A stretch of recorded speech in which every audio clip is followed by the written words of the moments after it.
amada, rever irmãos também, queridos e amadas, irmãs também. E é uma alegria estar aqui com o reverendo Roster, um amigo, colega muito querido, pastor muito amado lá no nosso seminário, viu, irmãos? É uma preciosidade que nós temos ali no nosso seminário. Nós louvamos a Deus pela vida desse pastor tão amado. Queridos, nosso maior presente que podemos ter é a graça de podermos ouvir a voz de Deus. E nós sabemos que Ele nos fala pelas Escrituras Sagradas. Eu queria mais uma vez orar. Baixe a sua cabeça novamente. Vamos orar. Pai, obrigado por essa noite tão especial que o Senhor marcou um encontro conosco, Pai. Fala aos nossos corações por graça, bondade, misericórdia da Tua parte. Toma-me em Tuas mãos na Tua inteira dependência, para que eu seja tão somente instrumento Teu para a honra, a glória e o louvor do Teu nome. Importa, ó Pai, que o Senhor cresça e que nós diminuamos, ó Pai. Que o Teu nome seja engrandecido. Abençoa-nos, Pai. Sacia-nos.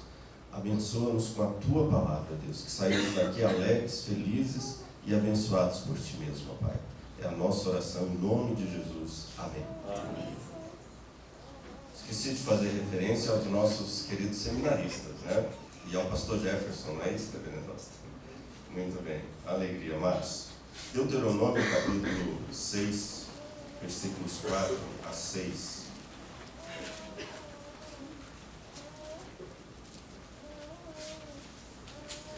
São 3 versos apenas. Deuteronômio, capítulo 6, versículos 4 a 6.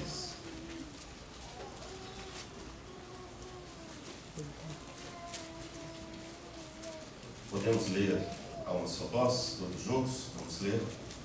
Ouve, Israel, o Senhor nosso Deus é o único Senhor. Amarás, pois, o Senhor teu Deus de todo o teu coração, de toda a tua alma e de toda a tua força. Estas palavras que hoje eu te ordeno estarão no teu coração. Ouve, ó Israel. Amarás, pois, o Senhor teu Deus. Na nossa vida corrida que nós temos nos dias de hoje, a gente já não tem mais tempo para parar, para ouvir e para meditar. Nós somos ocidentais. E enquanto ocidentais, nós não recebemos e não fomos educados dentro de uma cultura da meditação, da vida contemplativa. Nós fomos educados para fazer, para agir. Dentro da cultura ocidental, principalmente norte-americana, com o jeito americano de ser, time is money. Você precisa trabalhar, ganhar dinheiro e consumir. Trabalhar, ganhar dinheiro, consumir. Trabalhar, ganhar dinheiro e consumir. Quantas horas do dia nós gastamos na presença de Deus, em oração, em meditação, em uma vida contemplativa? Nós não somos educados e nem treinados para isso. Dr. Richard Foster, num livro dele muito famoso chamado Celebração da Disciplina, Richard Foster nos diz que na nossa sociedade contemporânea, o nosso adversário se especializa em 3 coisas. Quais seriam essas 3 coisas? Ruído, pressa e multidões. E é o que caracteriza a nossa sociedade: ruído, pressa e multidões. E se ele puder nos manter ocupados com grandeza e quantidade, ele vai descansar satisfeito. Ruído, pressa e multidões. Dr. Carl Gustav Jung, famoso psiquiatra, dissidente da escola de Freud.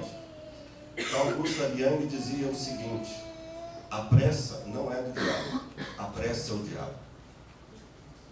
E Deus não está nem um pouco se importando se a gente está fazendo as coisas depressa ou não. Nós precisamos fazer as coisas certas e na hora certa.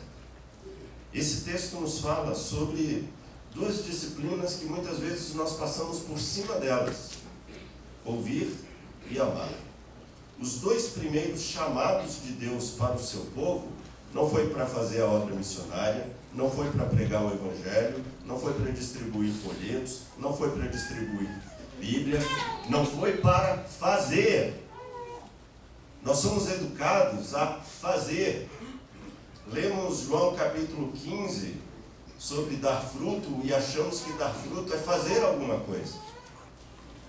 Mas esse é um outro sermão. Dar fruto é ser parecido com Jesus. Uma goiabeira tem que dar goiaba. Quem está firmado na oliveira que é Cristo, o fruto da oliveira que é Cristo, qual é? São pequenos cristos. Dar fruto não é fazer. Dar fruto é ser parecido com a árvore na qual nós estamos implantados. Os dois primeiros chamados de Deus para o seu povo não foi para o povo fazer, foi para o povo parar. Ouçam e me amem.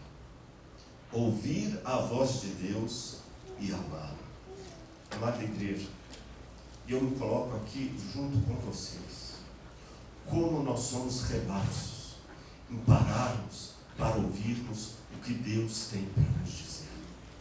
A gente fica 40 minutos diante da televisão ouvindo o Jornal Nacional.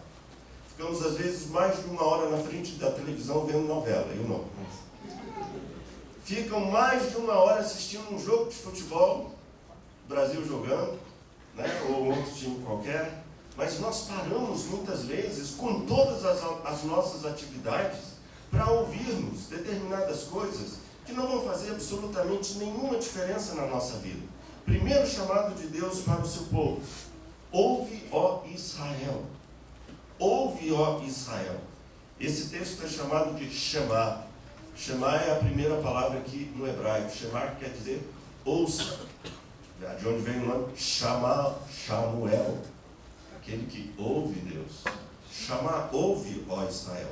E esse verso 4 que nós lemos é o mais conhecido versículo da Bíblia para todos os judeus do mundo inteiro. Não sei se vocês sabem, mas essa frase, Shema, ó Israel, é a primeira frase em hebraico que uma criança aprende. Não é papá nem mamá. É ouve, ó Israel. Shema, ó Israel. Se é a primeira palavra que uma criança judia aprende, também é a última palavra de exclamação que um judeu precisa dar no seu último suspiro antes de morrer. O último suspiro de um judeu deve ser sempre acompanhado pelo Shema, ó Israel. Ouve, ó Israel. Todos os judeus do mundo inteiro observam este mandamento. E todo judeu repete de manhã ao levantar-se e também ao entardecer, quando vai iniciar o novo dia. Então, de manhã e à tarde, todos os dias da sua vida, o judeu repete o Shema. Eu me lembro na viagem que eu fiz a Israel há pouco tempo, todas as vezes que nós saímos de manhã para a nossa peregrinação, nós iniciávamos o nosso dia cantando Shema, ó Israel, junto com os nossos guias judeus. E quando estávamos voltando da nossa peregrinação, ao final do dia, voltávamos cantando Shema, ó Israel. Por amor a vocês eu não vou cantar. Mas de manhã e ao voltar, ao entardecer, eles cantavam Shema, ó Israel. Esses dois princípios deveriam ser e são também dois princípios para as nossas vidas. Princípios fundamentais. Igreja, o primeiro pedido de Deus para nós não é para fazermos alguma coisa, é para pararmos e ouvirmos. Não sei se você já ouviu falar de São Bento, que deu origem à famosa ordem dos monges beneditinos. Uma ordem maravilhosa. Eu tenho certeza que eu vou encontrar muito beneditino lá no céu, né? E às vezes a gente vai se assustar e não encontrar alguns lá também que a gente acha que vai encontrar. Mas esses irmãos beneditinos que vêm justamente de São Bento, que viveu no século V, início do século VI, ele formou uma ordem, a Ordem de São Bento, e ele escreveu um livrinho de regras. São mais de 50 regras que ele usava com os monges ali no seu mosteiro e depois passaram a ser usadas e são usadas até hoje. Hoje os mais famosos mosteiros beneditinos no mundo seguem de forma rigorosa as suas regras. Sabe qual é a primeira regra de São Bento? A primeira regra de São Bento é: ouve, filho, os preceitos do mestre, inclina o ouvido do teu coração. A palavra de Deus a gente não ouve com os ouvidos, a palavra de Deus a gente ouve com o coração. Por isso a Bíblia fala que essa palavra nós temos que guardar no nosso coração para não pecarmos contra Deus. Ouve, antes de tudo, Deus pede para nós ouvirmos o que Ele tem para nos dizer. Muitas vezes, amada igreja, nós agimos mal, decidimos mal, escolhemos mal, porque nós não oramos, porque nós não estamos ouvindo a voz de Deus. E nós hoje estamos vivendo numa sociedade de muito ruído. É verdade, não é? A nossa sociedade hoje é uma sociedade caracterizada por muito ruído, e nós precisamos nos policiar, senão nós não vamos ouvir a voz de Deus. Mas alguém pode perguntar, como eu posso ouvir a voz de Deus? Lendo a Bíblia. Martinho Lutero dizia que quando ele lia a Bíblia, ele ouvia Deus falar com ele. Um famoso teólogo chamado Søren Kierkegaard, um teólogo e filósofo dinamarquês, ele dizia que nós precisamos ouvir a voz de Deus por meio da leitura da Bíblia, porque quando nós lemos a Bíblia, nós estamos lendo a carta de amor de Deus para os seus filhos. Coisa maravilhosa. Lendo a palavra de Deus, podemos ouvir a voz de Deus. Não comece o dia sem antes ler a Bíblia. E não termine o dia sem antes ler a Bíblia. E se você é casado, leia com a sua esposa, com o seu esposo. E se você tem filhos, leia com seus filhos e também com o seu cônjuge. Mas a segunda forma de nós ouvirmos a voz de Deus, amados, é orando. Às vezes a gente fica falando, Deus fala comigo. Mas quanto tempo você tem gasto na presença de Deus, orando de joelho no chão, em jejum e oração? Você quer ouvir a voz de Deus? Coloque-se de joelho, Deus vai falar com você. Você quer ouvir a voz de Deus? Leia a palavra de Deus. Quantas decisões eu já tomei muito importantes na minha vida a partir de um texto bíblico com o qual Deus ali dirigiu o que eu deveria fazer. Deus fala conosco por meio da oração, por meio da sua palavra, e Deus fala conosco também quando nós vamos à igreja. Venha à igreja domingo de manhã, você vai ouvir a voz de Deus. Venha à igreja domingo à noite, você vai ouvir a voz de Deus. Todo dia quando eu vou para a igreja, eu gasto tempo orando, Senhor, eu estou indo para a tua casa, fala comigo, Deus. Fala comigo nessa noite. Hoje de manhã, quando eu fui para a escola dominical, fui orando pelo culto e falei, Senhor, fala comigo, eu preciso ouvir a tua voz. A voz de Deus é alimento para a nossa alma, a voz de Deus é alimento para o nosso espírito. Um carro sem gasolina, ele não anda. Um crente também, sem o alimento espiritual, ele não vive. Nós precisamos disso na nossa vida. Tive um professor muito querido, já compartilhei isso com os nossos alunos lá no seminário. Ele dizia para a gente assim, em relação ao sermão. Tem muito pastor que olha para um sermão, tem título, tem as divisões certinhas, geralmente 3, né, igual a maçonaria, brincadeira. 3 pontinhos, presbiterianos, uma conclusão perfeita. E aí você olha aquele sermão e você diz assim, puxa, que obra de arte. Quando você olhar para um sermão, dizia esse querido professor, não olhe como uma obra de arte, porque a igreja não está interessada no quadro de um artista. Mas olhe para o seu sermão como um pedaço de pão que vai alimentar o povo. A Bíblia, irmãos, é alimento para a nossa alma. É o que nós precisamos para viver, para vencer essa sociedade, o pecado que nos assedia dia e noite, as tentações que nos assediam dia e noite, para a gente não errar. Trago aqui o testemunho de Santo Agostinho. Santo Agostinho, no seu livro Confissões, um livro maravilhoso, foi livro de cabeceira na minha vida durante muito tempo. Santo Agostinho dizia assim, Deus, quantas e quantas vezes quis eu ouvir a tua voz, e não sabia eu que tu me falavas por meio da minha mãe. Mônica. Santo Agostinho, ele tinha uma vida completamente devassa, muitos de vocês já leram sobre a sua biografia.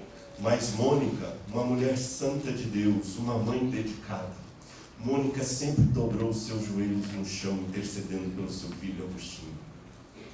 E Agostinho, na hora certa, no momento certo, Deus ouviu as orações daquela mãe. E Deus disse, chegou a hora de eu trabalhar no coração desse homem devasso. E Deus transformou Agostinho num dos grandes ícones da nossa igreja.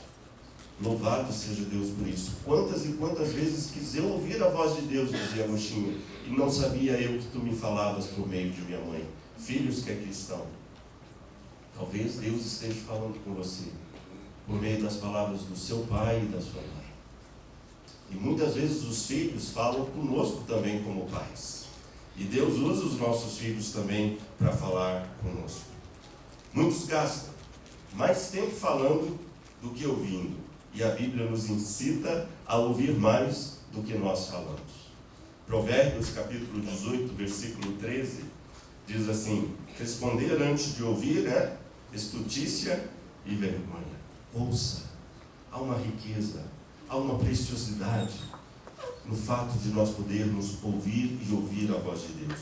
Provérbios 28, 9 diz assim: o que desvia os ouvidos de ouvir a lei, até sua oração será abominável.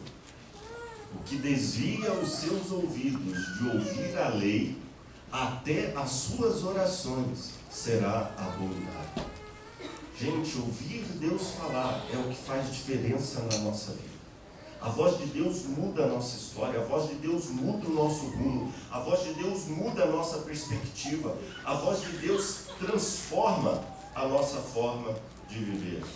Mas ouvir para o judeu tem uma característica muito interessante, porque esse livro é um livro judaico, a Bíblia Sagrada. E ouvir para o judeu não é apenas um conceito. Ouvir para o judeu é o quê? Imagine Isaac, o pai Isaac, chega para o seu filho Jacozinho. E o papai Isaac chega para Jacozinho e fala assim: Jacozinho, vai ali na padaria comprar um pão para o papai, está aqui o dinheiro. E o Isaac dá o dinheiro para o Jacozinho sai, aí ele encontra uns amigos, começa a brincar, começa a se divertir, e vai, volta, e o tempo passa, e o Jacozinho esquece e volta para casa. Quando o Jacozinho chega em casa, sem o pão que o papai pediu, aí o papai vira para ele e fala assim: Jacozinho, você comprou o pão que o papai pediu? Aí o Jacozinho vira para ele e fala assim: ô papai, me perdoe, eu não comprei o pão. Aí o pai vira para Jacozinho e fala assim: Jacozinho, você não ouviu o que o papai disse. Porque se você tivesse ouvido, você teria comprado o pão. Ouvir para o judeu não é um conceito. Ouvir para o judeu é uma atitude. Por isso que o Apocalipse diz: quem tem ouvidos, ouça o que o Espírito diz às igrejas. Ouvir é um redirecionamento de rumo na nossa vida, na minha vida, na sua vida. Pare de fazer um pouco. Pare para ouvir a voz de Deus. E eu vou dizer uma coisa com toda a sinceridade do meu coração. Irmãos, a gente não presta atenção quando nós estamos correndo naquilo que nós estamos ouvindo. Principalmente os homens. As mulheres ainda têm uma capacidade maior do que a gente. Mas a gente tem que parar. A gente tem que parar para ouvir com cuidado a voz de Deus. Pare. Tire um tempo na sua vida para você orar, para você meditar, para você ouvir Deus falar. Hoje, a maior igreja presbiteriana do mundo é a igreja da Coreia do Sul. Uma igreja que Deus tem feito coisas assim grandiosas e a gente fica pensando por que e como. A igreja presbiteriana da Coreia do Sul hoje tem 10 milhões de membros. Os crentes está entre as 5 maiores igrejas do mundo. Os crentes da Coreia do Sul, eles levantam às 4 horas da manhã para orarem a Deus. E vão para os campos, vão para vários lugares, para antes de começar o dia, dedicarem aquele tempo de oração e aí então começarem o dia. Irmãos, a oração define o nosso dia.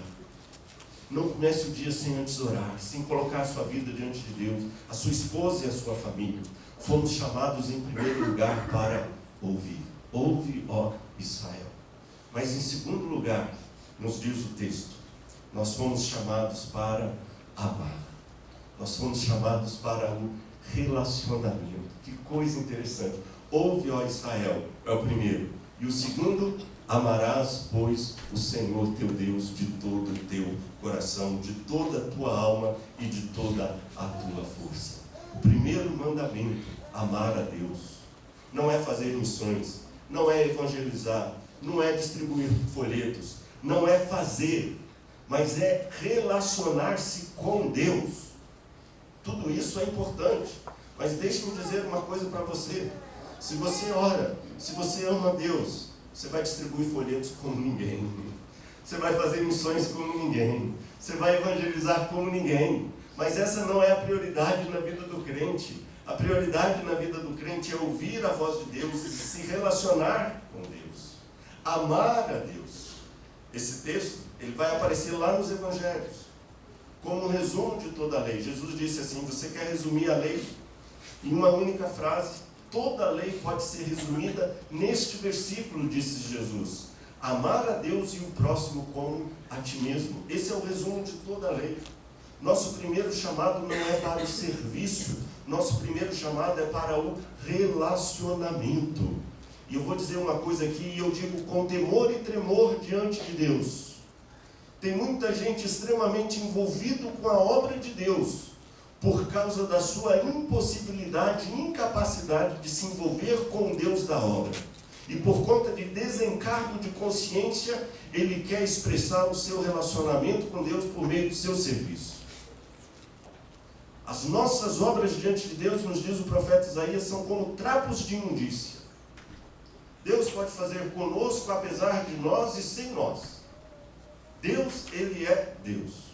Sabe o nome do evangelista que evangelizou Abraão e Abraão aceitou a Jesus no seu coração? Lembra? O nome do evangelista, do missionário que evangelizou Abraão? Qual é? Deus. Deus, ele pode fazer a obra dele. E ele faz. Agora, quando ele nos usa, isso é um privilégio. Lembram do missionário que pregou para o apóstolo Paulo e ele se converteu? Entregou a sua vida para Jesus? Sabe quem é o missionário que pregou para o apóstolo Paulo e ele se converteu? Jesus. Amado, Jesus, ele faz a obra, independente de nós. Ele é Deus, ele é Senhor. Um livro que marcou muito a minha vida foi O Homem do Céu. Quantos aqui já leram O Homem do Céu? Oh, tem muito crente aqui, benção. O Homem do Céu, olha, esse livro marcou a minha vida. Eu não me lembro de ter terminado um capítulo desse livro sem estar de joelhos, em lágrimas, na presença de Deus, orando ao Senhor Jesus. Se você ainda não leu, leia. A história do missionário Yun, que evangelizou a China. Esse livro mudou a minha vida. E ele diz que ele chegou em uma aldeia ali na China para evangelizar. Ele estava evangelizando várias aldeias. E uma das aldeias que ele chegou, os aldeões se aproximaram dele e perguntaram o que ele estava fazendo ali. Ele disse: eu vim aqui falar de Jesus para vocês. Aí os aldeões viraram para ele e disseram assim: Jesus? Mas Jesus já esteve aqui.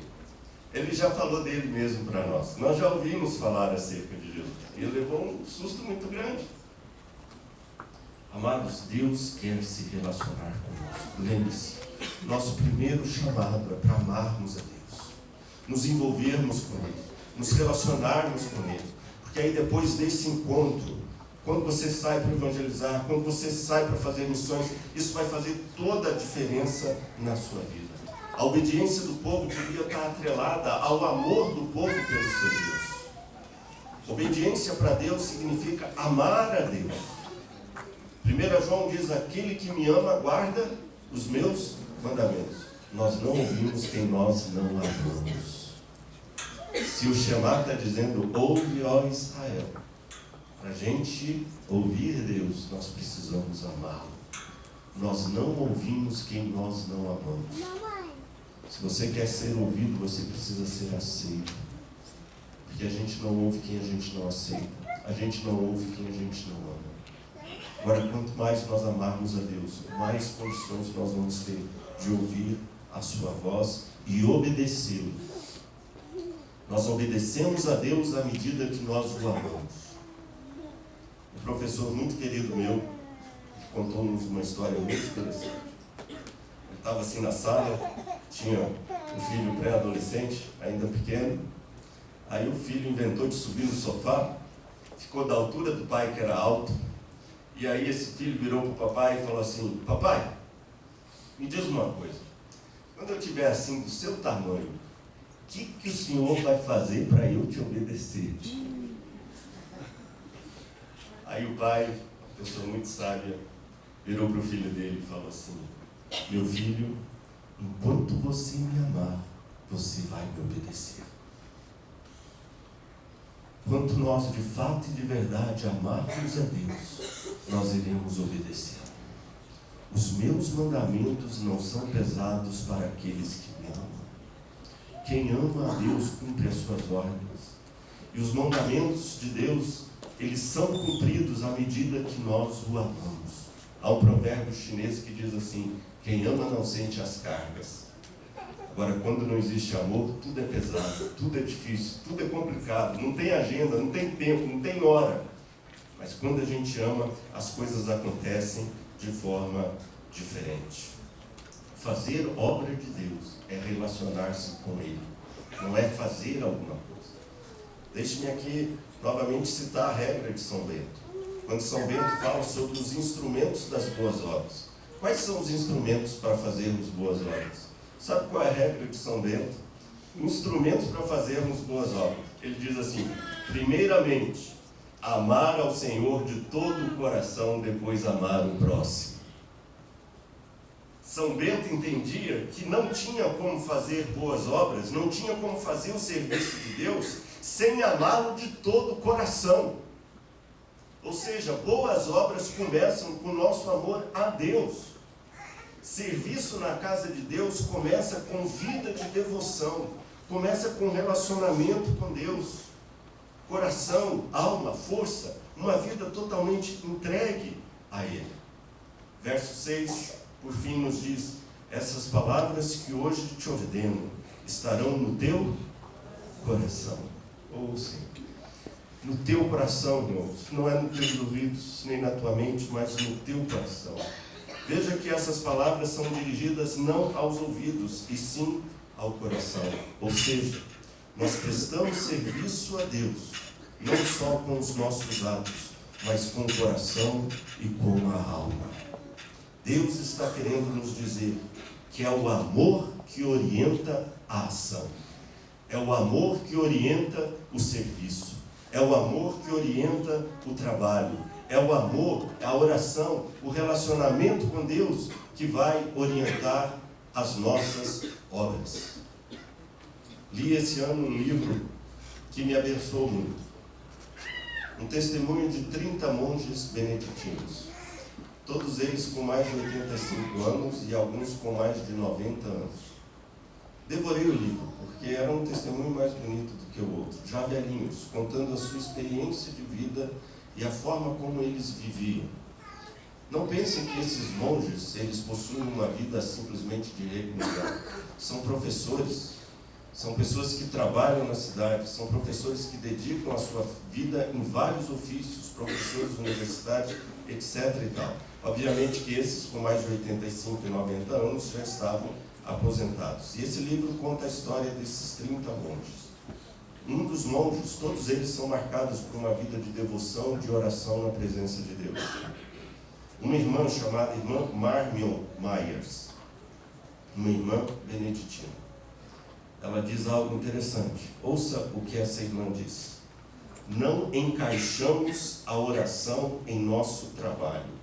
Encaixamos o nosso trabalho na oração. A nossa vida flui a partir de nossa vida de oração. Oh, amados, quanto tempo nós temos gastado em oração na presença de Deus? O chamado de Deus para Abraão foi: Abraão, anda na minha presença.